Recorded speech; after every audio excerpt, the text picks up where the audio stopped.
नागभूषणमाश्रयन्ती भृङ्गाङ्गनेव मुकुलाभरणं तमालम् अङ्गीकृताखिलविभूतिरपाङ्गलीला माङ्गल्यदास्तु मम मङ्गलदेवताया मुग्धा मुहुर्विदधति वदने मुरारे प्रेमत्र पाप्रणिहितानि गतागतानि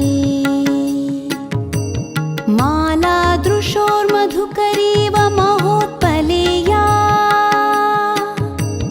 सा मे श्रियं दिशतु सागरसम्भवाया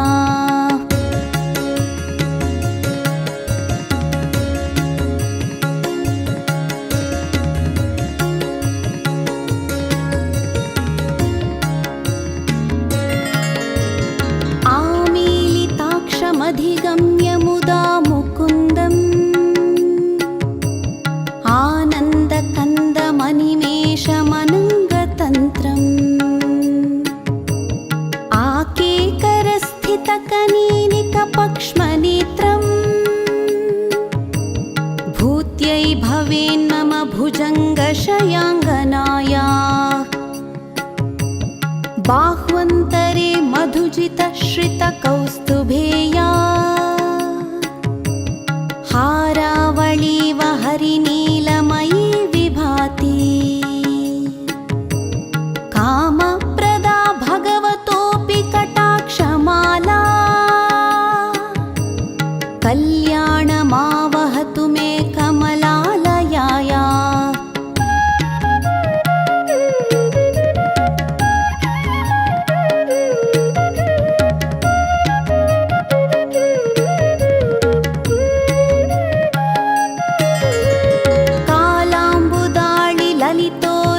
कैटभारे धाराधरे स्फुरति या तडिदङ्गनेवा मातु समस्तजगतां महनीयमूर्तिः भद्राणि मे दिशतु भार्गवनन्दनाया प्राप्तं पदं प्रथमतः खलु यत्प्रभावात् माङ्गल्यभाजि मधुमाथिनि मन्मथेन मय्यापतेत्तदिह मन्थरमीक्षणार्धम् मन्दालसं च मकरालय कन्यकायाः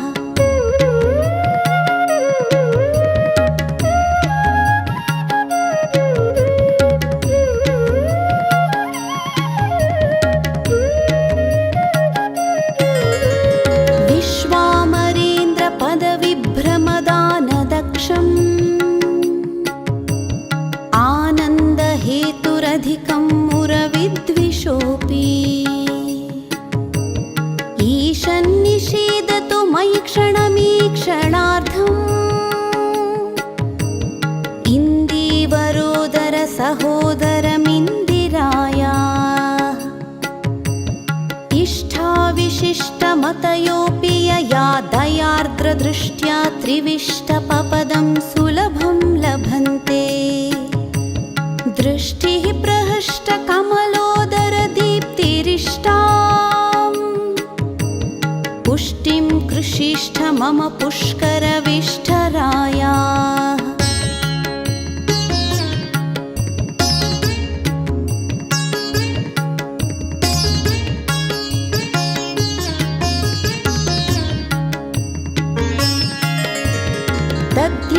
दद्याद्दयानुपवनो द्रविणाम्बुधाराम्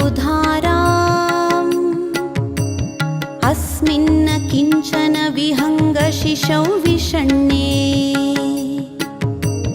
दुष्कर्म घर्ममपनीय चिराय दूरम् नारायणप्रणयिनी नयनाम्बुवाह गीर्देवतेति गरुडध्वजसुन्दरीति शाकम्भरीति शशिशेखरवल्लभेति सृष्टिस्थितिप्रलयकेलिषु संस्थितायै तस्यै नमस्त्रिभुवनैकगुरोस्तरुण्यै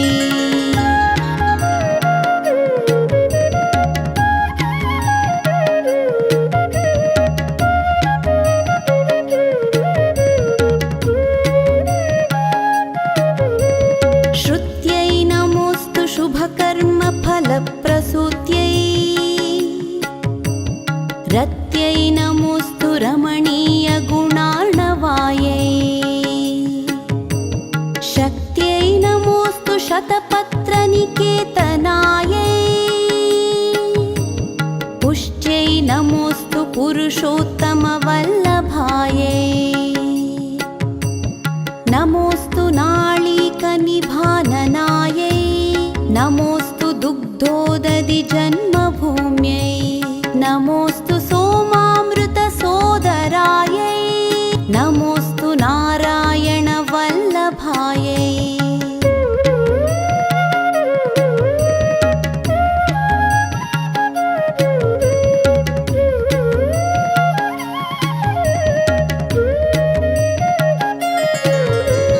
नमोऽस्तु हेमाम्बुजपीठिकायै नमोऽस्तु भूमण्डलनायिकायै नमोऽस्तु देवादिदयापरायै नमोऽस्तु शार्ङ्गायुधवल्लभायै नमोऽस्तु देव्यै भृगुनन्दनायै नमोऽस्तु विष्णोरुरसिस्थितायै नमोऽस्तु लक्ष्म्यै कमलालयायै नमोऽस्तु दामोदरवल्लभायै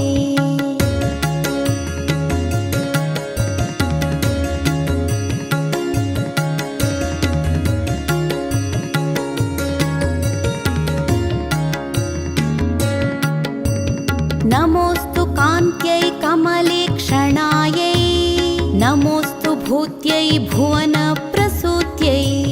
नमोऽस्तु देवादिभिरर्चितायै नमोऽस्तु नन्दात्मजवल्लभायै सम्पत्कराणि सकलेन्द्रियनन्दनानि साम्राज्यदानविभवानि सरोरुहाक्षी त्वद्वन्दनानि दुरिताहरणोद्यतानि मामेव मातरनिशं कलयन्तु मान्ये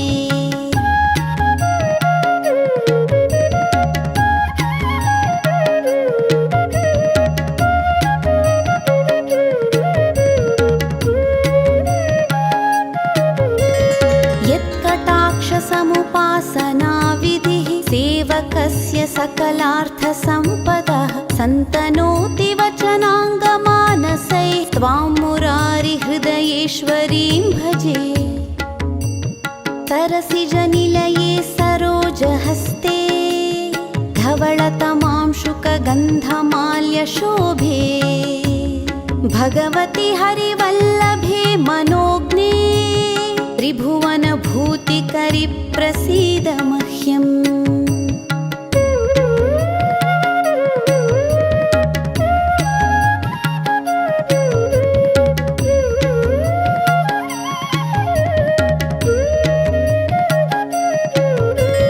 दिग्गस्थिभिः कनककुम्भमुखावसृष्टा स्वर्वाहिनी विमलचारुजलाप्लुताङ्गी प्रातर्नमामि जगतां जननीमशेषलोकाधिनाथ गृहिणीममृताब्धिपुत्री